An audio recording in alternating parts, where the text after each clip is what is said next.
Ice smoke ternyata tak aman untuk dikonsumsi. Seorang bocah TK bernama Ahsan Farid Trisnanto, 5,5 tahun, mengalami luka bakar setelah memakan ice smoke yang dibelinya. Saat dimakan, tiba-tiba api keluar dari ice smoke dan membakar tubuhnya. Peristiwa itu terjadi saat korban hendak melihat pertunjukan reog di Desa Ngasinan, Kecamatan Jetis, Kabupaten Ponorogo, Jawa Timur pada Selasa 12 Juli 2022 sore. Pihak medis mengatakan korban mengalami luka bakar 30% di tubuhnya.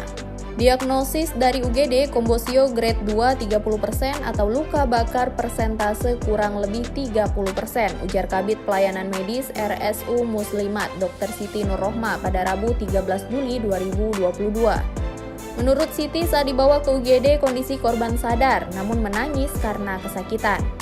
Saat diperiksa oleh tim medis, korban tampak mengalami luka bakar pada sebagian wajah, pipi kanan kiri, mulut, dan leher. Tak hanya itu, ditemukan luka bakar pada bagian dada, lengan kiri, dan jari-jari pertama dan kedua tangan kiri. Setelah dilakukan pemeriksaan, korban ditangani oleh dokter spesialis ahli bedah. Saat ini kondisi anak tersebut sudah stabil dan mulai mau makan serta minum.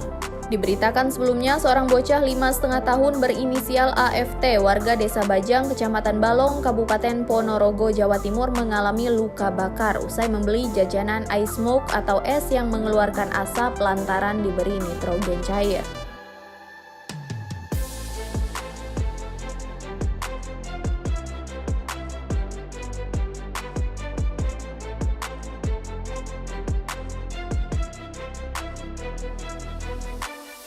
Terima kasih sudah nonton.